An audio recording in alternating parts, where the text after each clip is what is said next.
and then Hello everyone. For those who don't know me, I'm Kat. I'm a wife, a homeschool mom, and an avid reader. It is December 5th, and I have already finished one Christmas book. I read A Very Merry Bromance and had a great time with it. In that one, we have Colton and Gretchen, and they have a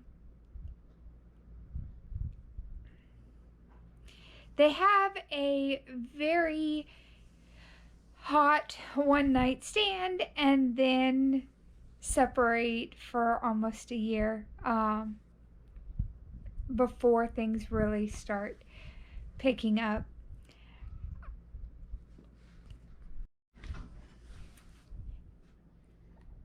I really have enjoyed the Bromance Book Club series and just have had a great time with each one that comes out. And then I also have started The Best Christmas Pageant Ever. That one I am recording with my students so that they can enjoy it over the Christmas break. And in this one we have I believe it's the Eastons. They are a group of, or it's a family, and all these kids are just very naughty kids. And they come to church and join the Christmas pageant, and no one knows exactly what to do with them. But they end up in all the main roles of the nativity story, and it's just, in the end, it's a really heartwarming story. And now I'm currently reading The Christmas Letters. In this one, we have Bostonian Sophie has gotten locked in a old downtown restaurant's bathroom, and the paramedics end up getting called to help get, or well, the firefighters get called to get her out. And she thinks that the paramedic who kind of helps to keep her calm while the firefighters are cutting off the hinges of the door, she thinks he's cute, and he has no interest in her. So this one looks like it's going to be a lot of fun. So far I'm 20% in, and we have just had the moment where they have met, and Sophie is volunteering with a group to collect all the letters kids write for Santa and respond to them in the cute ways that kids expect Santa to write back. Hello everyone. So it is Wednesday night. I just finished The Christmas Letters by Jenny Proctor. Yeah. And that was such a cute little book. It is on the shorter side, and it's a very clean romance. So if you're looking for something very chaste, then that's definitely it. And according to her little blurb about her other books, all of her books are set that way to be very clean romances. Very sweet little story, definitely full on Christmas and putting me even more in the Christmas spirit. And I'm just, I had so much fun with it. She ends up being part of a volunteer group that does gifts, or does letters for Santa. and she is the sole responder to all of these. But she finds a letter from a boy named Max that he wrote 16 years ago. It just got like stuck in the box, and then no one saw it. And it lived in that box for 16 years, and she finds it and becomes his Christmas pen pal. Super cute story. I had a lot of fun. And having the traditional rom-com movies kind of sprinkled in was a lot of fun too. So, definitely a high rating.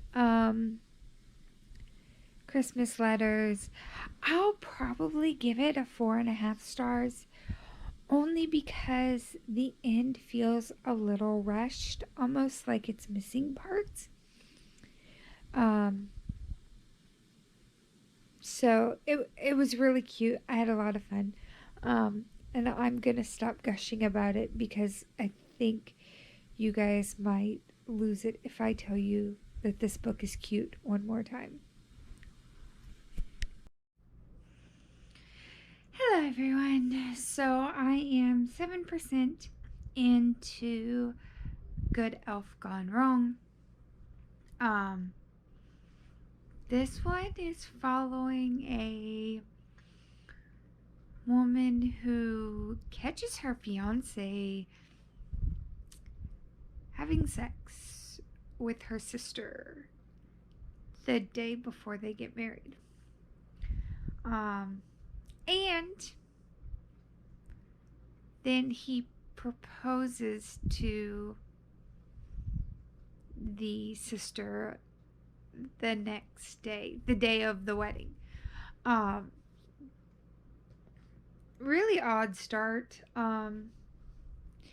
And also really odd way to start when you talk about grandma watching Christmas porn in the living room where anyone could walk in. So we are definitely off with the bang. And I'm enjoying the female POV so far. Chapter 3, which is what I'm just about to start, moves over to Hudson's point of view. This is the main character. And I'm a little confused. I had started reading and then the sprint I was on or watching ended. So, good excuse to go to bed. But yeah, I'm a little confused on Hudson and what he's there for.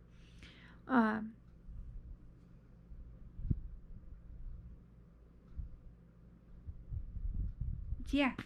So, 7% in to Good Elf Gone Wrong, and I am going to bed because the thoughts are no longer connecting on this thought train.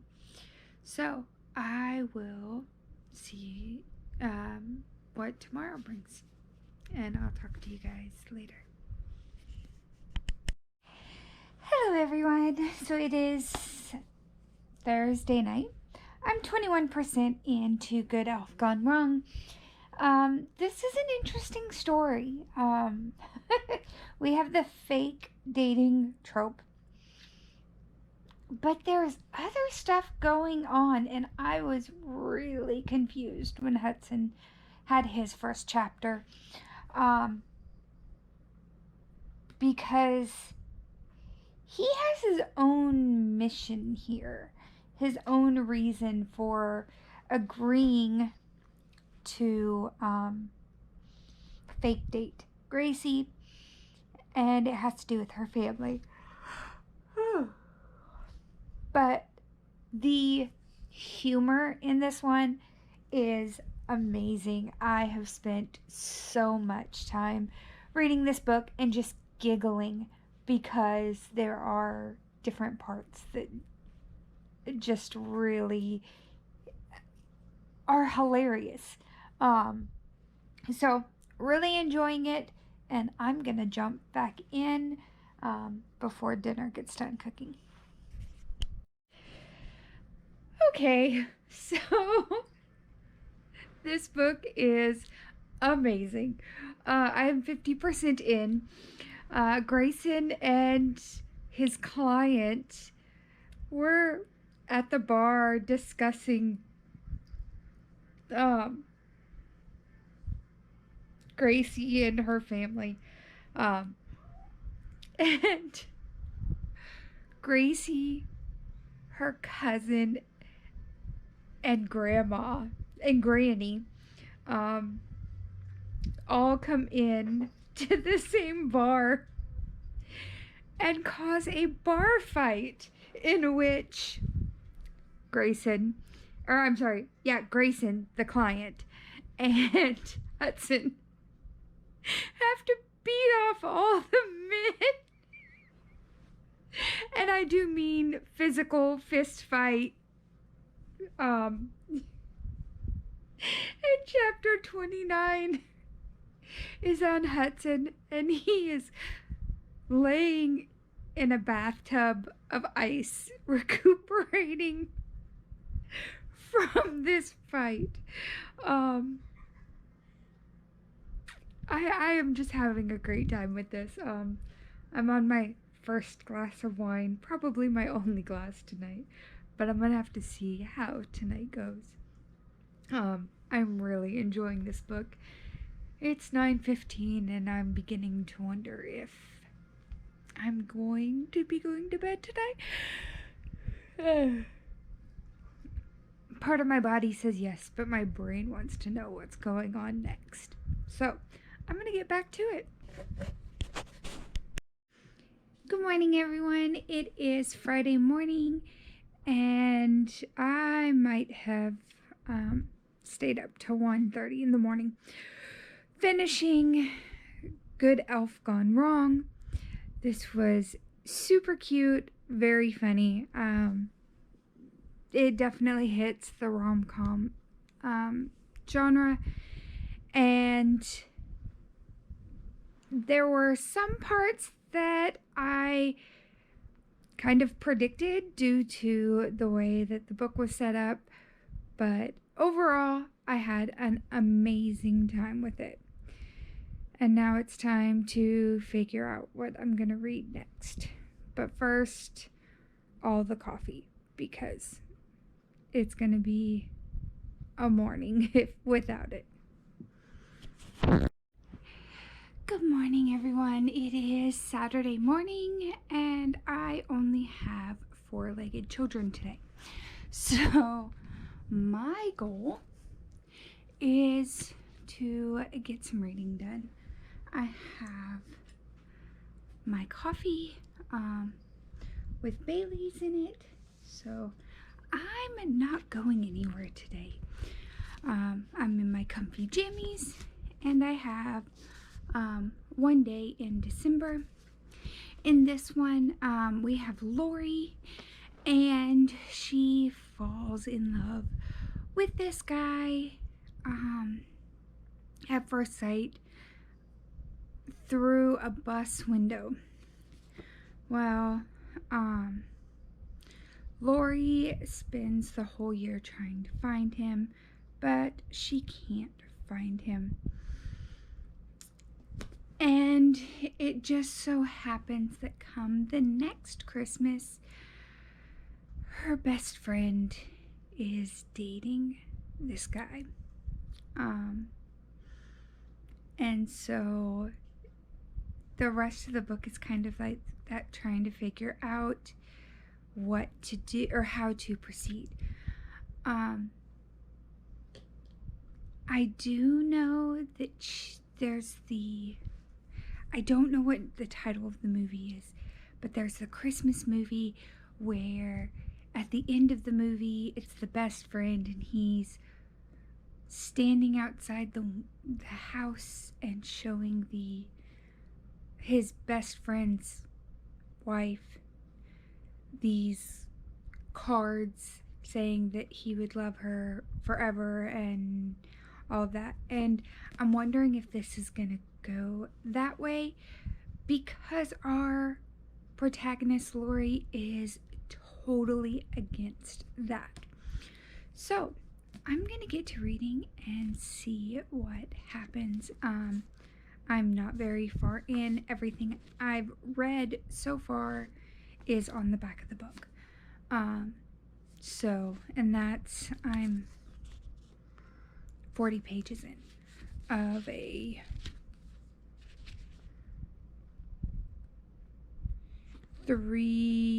almost 400 page book.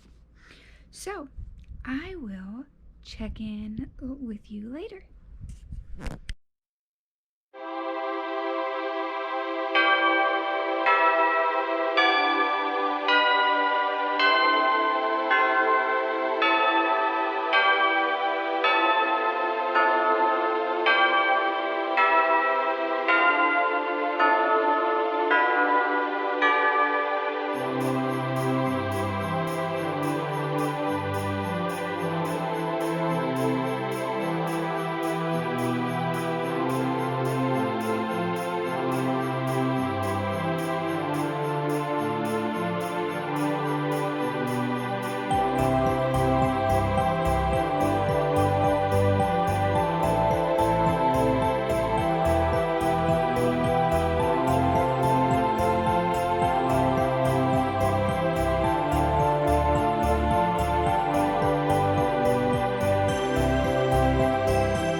Hello everyone. So I just finished 2010 with Lori, Sadie, and Jack.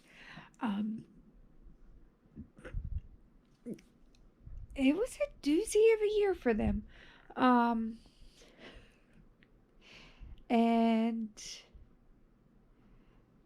I don't really have non-spoilery thoughts. So it's one that I have a lot to mull over. But I'm gonna take a break real quick and make some breakfast because my tummy is growling. And I'm gonna go from there. I'm thinking some French toast for breakfast would be nice. I don't have any syrup, and that's okay. It'd just be French toast without syrup. But I'm gonna go cook some French toast, and then I will continue one day in December, starting in the year 2011. Hello everyone. So I am about halfway, 200 pages in. So I guess it's just over halfway. But I'm really enjoying this. We have a couple hiccups in the book. But it seems like Lori is moving on. And I am unsure. Well, no, I'm not unsure. The writing's been on the wall since the beginning of what's going to happen next. And so I'm just kind of going along with it. I'm enjoying the book. It is a little predictable, but it is a Christmas romance, so you kind of expect some of that. There are parts that are not as predictable as others, but I am enjoying it, and I'm gonna jump back in. We are now at 2013. Yeah, 2013. So I'm gonna keep reading and see where Jack, Sarah, and Lori take us. So it is what, almost 8 o'clock. And I have just finished One Day in December. This one was really cute. There's a lot that happens in there that I wish hadn't happened. But overall, cute story. And really has a lot of that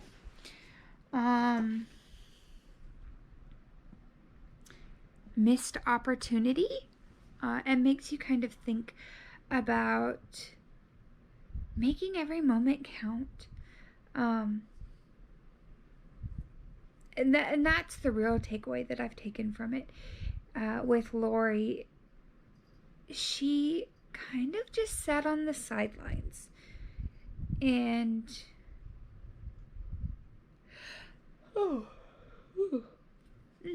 she kind of just sat on the sidelines for a lot and just let life happen to her. And I think that is where some of the choices I did, or some of the plot that happened that I didn't like, was from. Because she chose for things to be the way that they were by not choosing something different. But overall, great story. I forgot that Josie Silver? Yeah, Josie Silver also wrote The Two Lives of Lila Bard, which I also really, really enjoyed. I think I liked Lila Bard better, but that could just be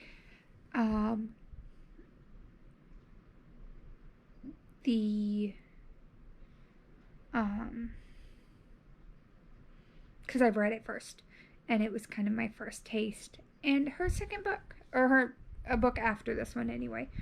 But had a great time. Super yawny now.